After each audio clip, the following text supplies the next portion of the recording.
I'm going to try and show you this as quickly as I can. I'm starting at her birthday and the day before, where she asked me to cook shrimp and grits last year. Okay? Us at the casino. Now, menstrual cycle is 28 days. It always starts at the luteal phase, right? Which is about 10 days after her period. So we're going to start here. September 9th, she was okay. Something feels wrong around September 12th because I'm alone with Liam. September 21st. I think I recall River Oaks being October 1st. Yeah, she was still home for this, just didn't feel well. Okay, so here is the first breakout of rash before River Oaks, before the first hospitalization. And before things went really bad. Okay? Here's me at River Oaks. So she was there. October 1st, definitely. Okay, so between the 9th and the 30th. Calculate the amount of days. Alexis, this is when I was saying that it must be myxedema or something else, and I wanted her checked out by Tulane, and I brought her home. Here's the damage from the exacerbation caused by 6 different types of antipsychotics, and them not even keeping track of what they were giving her, sometimes giving her medications they were supposed to have stopped. I had logs of that. But I brought her home around midnight. She was still psychotic at the time. Got in bed. She laid there, kind of slept. We got up around 10:30 or 11 and headed across the lake. By the time we got there, she had resolve. Thanked everybody individually that went above and beyond, checked out all of her inventory, signed all the paperwork, and was back to normal and got a little bit better, and passed out on the way back home after taking a Suboxone. Alright, so we're going to call October 10th the beginning of the relief stage. 2 to 7 days after this, we should see it go bad again. Or within 10 days. Because it takes about 10 days to get through the luteal phase. Oh, okay, here we are, October 13th. Didn't even make it that far. We're at Lakeview. Now, granted, we did see the 3 times here where she would take the medication, which Dr. Danzo didn't realize it wasn't changed from River Oaks, so it was still the double dose Abilify on top of the fluvoxamine. So it may have had something to do with it, but then again, it may not have at this point. The sweating, she was hearing shit real bad. Again, that was Lakeview. This was me when I was going to ask my doctor and nurse friend, while you and Linda were keeping Alexis busy in text messages. This was her lips turning blue. If you can tell, her face is completely swollen. By the 17th, we're back in psychosis. Her pupils are dilated. She's got the skin color changes, the goosebumps, the cold arms and extremities, this extremely dilated pupils. And maybe even that could be the rings that show up when you have copper toxicity, which is another physical cause of psychosis. Right? 17th, things are bad. So we're going to see probably around 24 to 28 days from here, she's back to normal. November 1st. So we're 17th, 18, 19, 20, 21, 2, 3, 4, 5, 6, 7, 8, 9, 30, 31, 1. Something like that. Now this was after I got her out of cognitive behavioral. After we did the POA, after we tried to keep them from giving her the Abilify Maintainer, she got out. She forced this smile to let everybody know she was out because everybody was trying to advocate and help. Over the next coming days, things got worse, right? This is Abilify Maintainer on top of it, because if I'm right about any of this, neuroleptic intolerance from autoimmune encephalitis presents like neuroleptic malignant syndrome, which I kept telling them it felt like, and they said no, she doesn't have any of the labs possible for it, right? But here we are, we're at Lakeview again.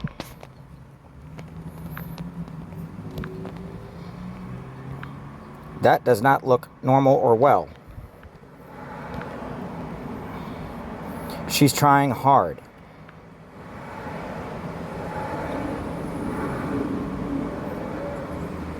Now here, her body temperature is dropping significantly. And I tested against myself too, to prove that the thermometer's working. 96 degrees is hypothermia. She's trying hard. She's trying to be mom for Liam, but look how freaking inflamed she is with all of this color change. Look at the inflammation around her mouth, around her jaw. And then this looks super well, doesn't it? That's freaking safe.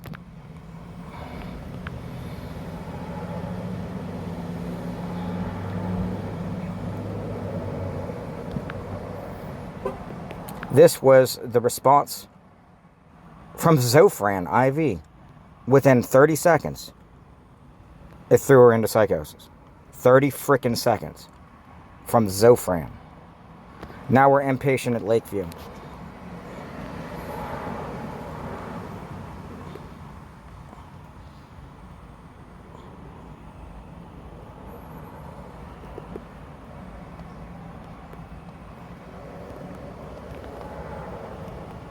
Blue lips.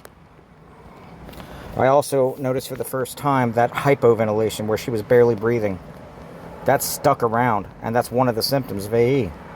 The EEG showing nothing. Also, a usual thing with AE. And if you look at any of the documentaries, almost all of them have this picture. And they come back with nothing wrong. Moving along.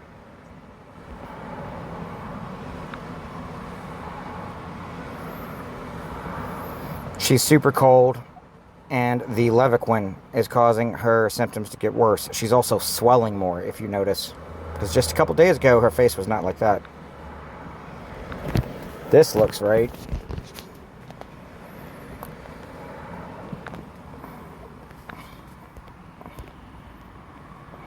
Now, she's starting to get much worse. She's sitting up in this uncomfortable position, which has been a thing every time when it's really starting to get worse. We're now at November 8th. The last resolution was November 10th. Now watch what happens. We go from this, and I finally get them to understand Levaquin is making her worse. They need to do a sensitivity to see what kind of infection this is and give the appropriate type of antibiotic. So they identify what it is. They give her an IV histamine blockade because of her allergy to cephalosporins, and then give her Rocephin. What ends up happening? Within 2 hours. This is also fitting the timeline of when the end of the episode is, and now we're at 2 to 7 days. The only difference is we have a bunch of meds involved now. Unfortunately, because of the telepsych that happened and their suggestions, in addition to, this was also the day that, you know, your mom promised she was not going to say anything during the telepsych, but just sit there, and then got in the way and caused us the hell that has been continuously experienced, because she said Alexis has been dealing with everything you just saw since she was a child. They ordered Zyprexa, but they sent me home because of the argument Linda and I had. So they sent me home. I come back the next morning, they've given Alexis Zyprexa, and here we are with this shit. About where things are right now.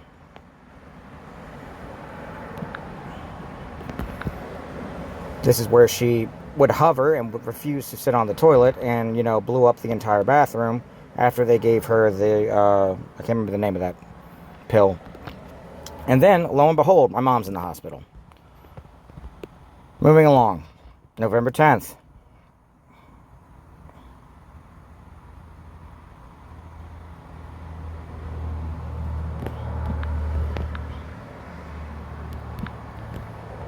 Alright, we're home. Notice how red her face is. Notice she's sweating again, and her eyes look really, really messed up. And then the hallucinations influenced her to take off the cardiac monitor. All the labs and stuff. I hated to take this, but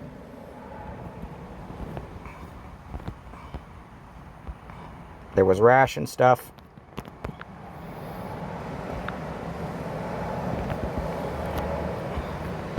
All the sweating again.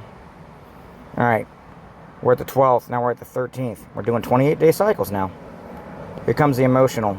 Now this is the phase 1, phase 2 identification inside of that link I sent you from autoimmune encephalitis, the one where it says 75% of all AA patients start off at psychiatry.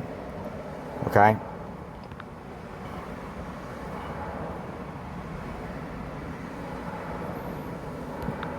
Yeah, that was important, actually.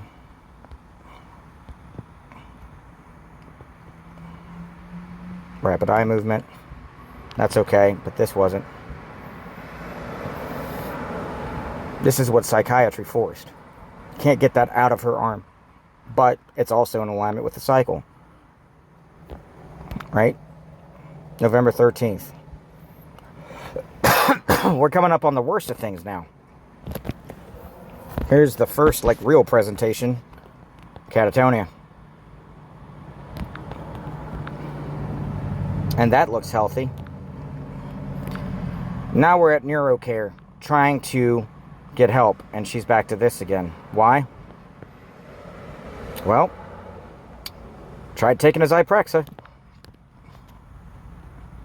Lo and behold, 20th. So the previous relief was October 10th, right? November 20th. Here we go.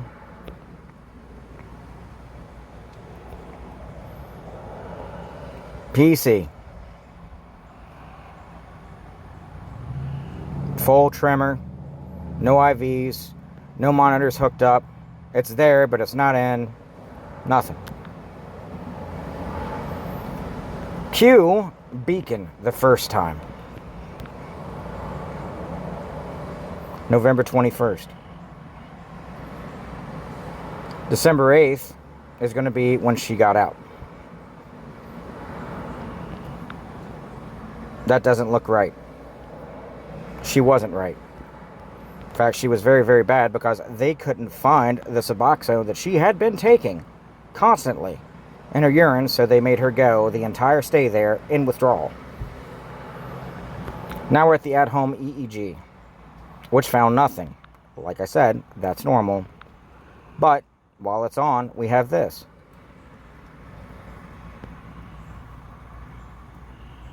Notice the inflammation, the red face, the overall unhealthy look. That's not psych. And of course, she was allergic to the adhesive. Oh look, rash and inflammation on the 14th. Rash and inflammation. Rash and inflammation. Rash and inflammation. Some of the worst inflammation and rash.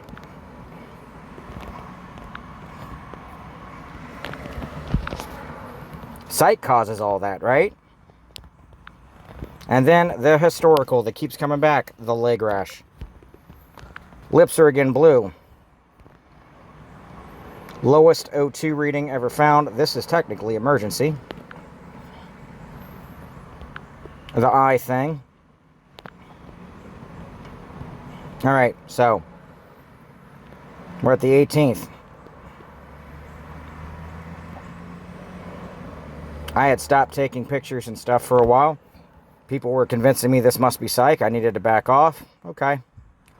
So let's look at January 8th. Uncontrollable muscle movement in her shoulder.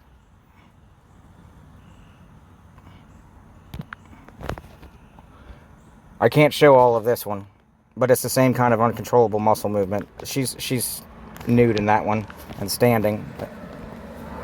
But check this. Tell me that doesn't look like a seizure.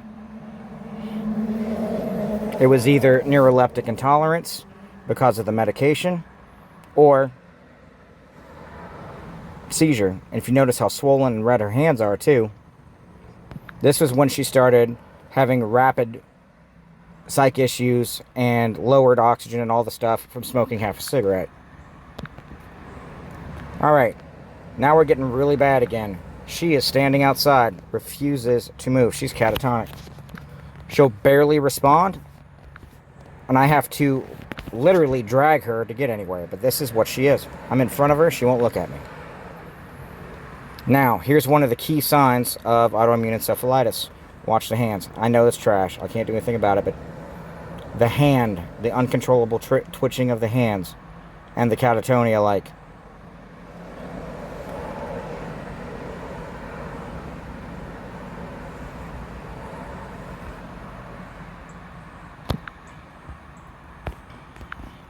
Then we have the orofacial dyskinesias. I have normal blood pressure. It gets much worse. You're not going to see it very well here, but you can see it somewhat. She's like having that tremor, seizure kind of thing again. And this was right before the truck wreck. So, here we are, January 21st, we had the truck wreck. I thought it was maybe adrenaline or something along those lines, and maybe it did help some, but the fact still remains that after this truck wreck, she got better. And then my mom ended up in the hospital again. Now, I'm going to go back and show you something here at January 25th.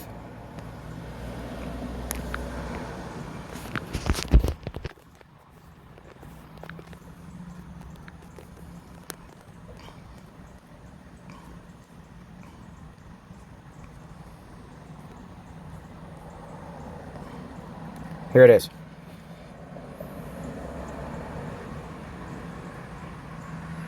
Now, she was struggling, and it felt like I didn't know what was going on. I had no clue. I was just recording everything I saw, but it felt like there was no love left. So I made mention of it. She started asking questions, and then finally said, she's talking about my mom and stuff like that, how scary it was. And then I told her, Faith and Hannah had Liam for a while. I was trying to deal with both of them. And then she says, I still love you, I just get confused. She shows how much she's trying. Things are okay-ish, but they're going to go downhill really fast. But she's asking questions. She's even doing some of her own research. Okay? Trying to figure things out.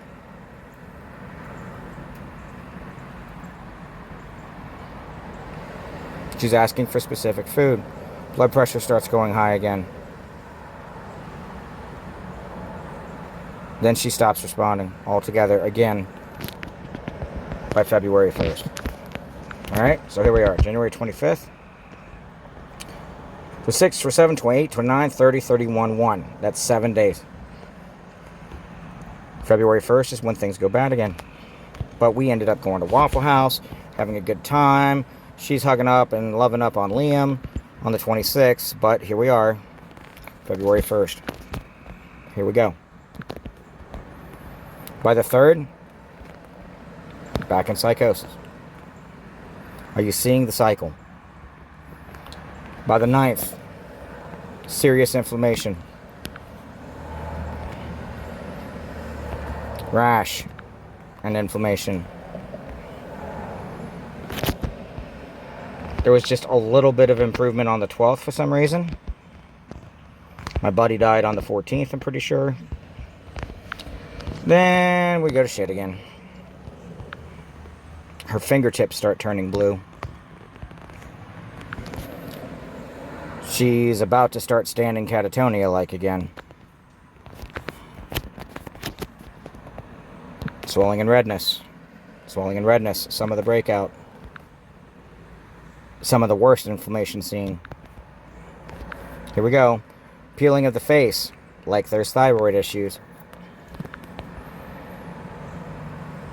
By the 10th, I'm having to drag her in and out of everywhere because she's standing. She will follow, but I have to literally pull her. Additional peeling She's been convinced not to take the levothyroxine, and also at the same time, somewhere in here is where I realized that the levothyroxine was actually causing her to get worse. That's still on and off. It goes both directions. There's hormonal instability for some reason. So we wind up at Lakeview. Dr. Montan at this point. I'm requesting specific labs. They're fighting me. This is where that nurse Danielle gave me the first time attitude. Acting like I brought her there against her will. She didn't want to be there and something was wrong with me because they couldn't see anything specifically wrong other than that she had some psych issues. So they give her an IV bag and draw some blood, and then suddenly she gets better and wants to eat and drink. That's the 31st. So the previous good was 26th. A little bit on the 12th. So we'll just call it the 12th was a little good. Go about 28 days from there.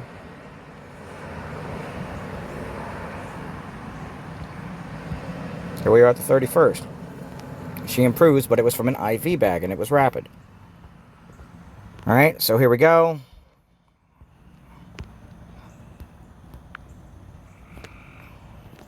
Inflammation starting. That's how much it inflamed about 2 days after she had that wrapped around from the IV because she wouldn't take it off. This looks normal and healthy. Tachycardia. So we go to UMC. This is where I found and recorded where there were SVT events, no P waves, bradycardia, tachycardia, irregular heartbeat, all of that stuff. They give her an IV bag. She rapidly resolves again. But it doesn't last. Here's the cardiac monitor. Here's the tachycardia. This is the day she said, I feel like I'm having chest pain and I can't breathe for the first time. We get to Lakeview, and by that time, her fingers have swollen more than I've ever seen. Immediately after that, psych comes out. She's standing, will not agree to anything, is combative with me about everything, all of that. She's back there. She's impatient now. They don't do any of the testing that is promised. But here's the swelling. Here's me walking in, seeing tachycardia, and they don't have her on monitors. I tell them that. They put her on the monitor, then the whole telemetry team runs in because she's, having AFib. This is a reaction to the IV medication they gave her for the cardiac stress test. She started having where she was holding herself in painful, awkward positions as a reaction, and it's known to have those side effects. I asked ahead of time. They said there were none. Then I showed them afterwards. Well, yeah, but that's not normal. Okay, whatever. And then immediately they rolled in telepsych. Cue Universal Behavioral Health and me dropping off the POA. This is the 15th. Me calling the hospital that was closest that they would end up sending her to if she had an emergency. Lotta. So Universal Behavioral Health is the 14th or 15th. So let's see. When's the next good day? April 27th. And she's not really good here, but she's able to go out and eat, but she's not really good. Let's see. When was the last good day before that? Right here. March 31st. So let's count 28 days. Would be about the 28th. So somewhere between like 20 and 28 days. Oh look, 27th. 1 day shy of 28 days. And here she is. Back to baseline normal. Ordering her Subway sandwich.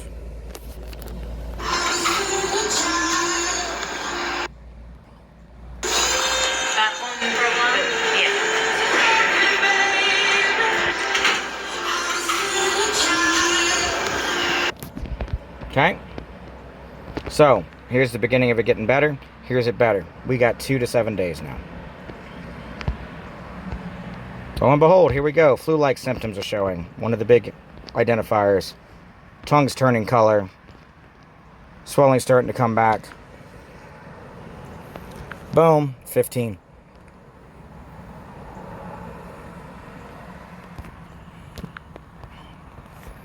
She starts peeing extremely dark, and that's in water.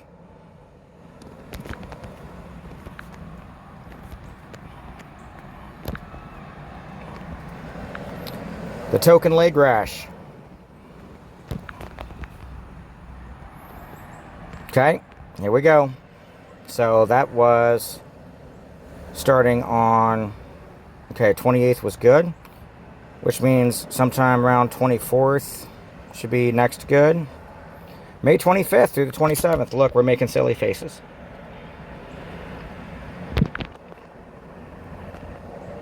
It's chronological. So if this is the good day, we got to go 28 days from here, roughly. So that would be about the 23rd, I think.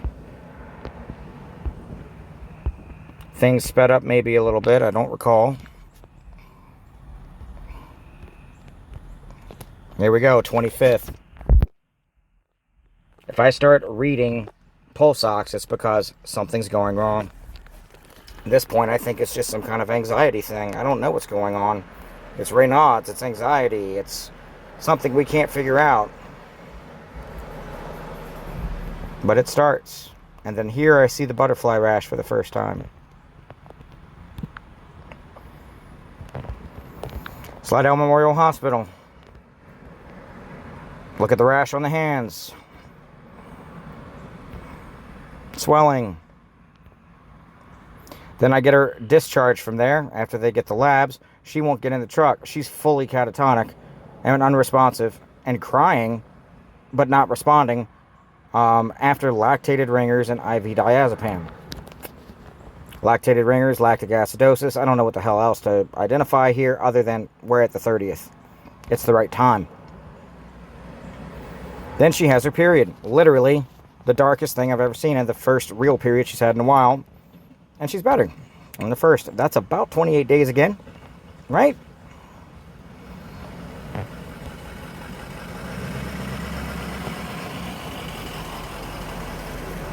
The 6th, we're bad again.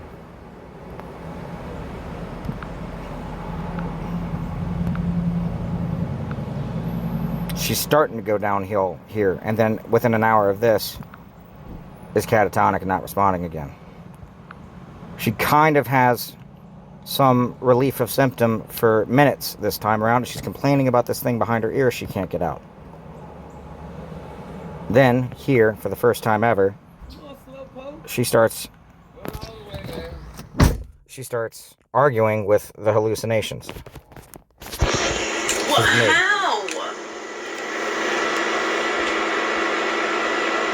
How?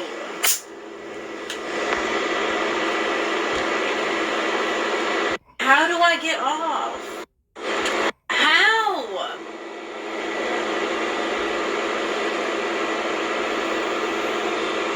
I don't know how to fucking float in the air. Okay, that's the 10th.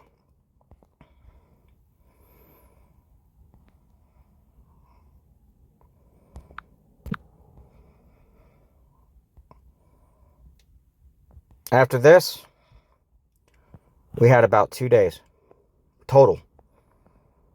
The 21st is when she got better. Wanted to eat, ate like good, talked. Then 2 days later, she's laying down in bed. No, I'm sorry, that's not right. I'm losing track a little bit here, but she was good on the 21st. But then by the 22nd, here we go. We're at the OBGYN where I called you and we couldn't get her to get inside. She's standing here. I think it's the medical PTSD thing. It's not. It's just part of the timeline. But she's acidic.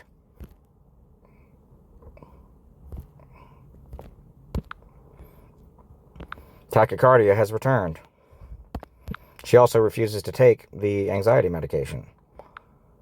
And honestly, it felt like it was messing her up some anyway. We get the Twirl patch finally. We put that on her instead of the NuvaRing. She winds up pulling it off. Then things get super bad. She winds up... Oh, wait, here we go. Here's the token rash on August 8th. Then we have the scariest symptom after she's been complaining of the pain, the massive pain in her head and at her neck. And if you notice where she's holding, she's been having massive pain there at that cyst location.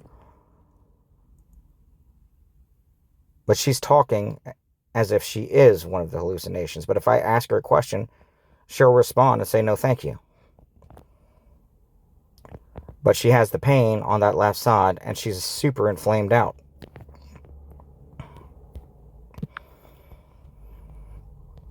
This is the day, on the 10th, that she winds up PEC'd, where she's at now at Beacon. So if we're going 28 days from there, today is now August 23rd. Let's call it 28 days from the 8th.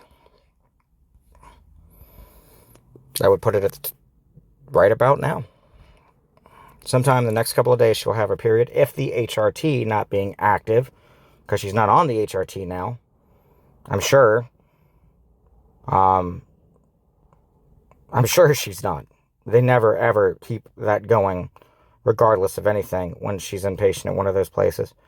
But that shows the full timeline. It's cyclical. It's in direct alignment with the luteal phase of her menstrual cycle.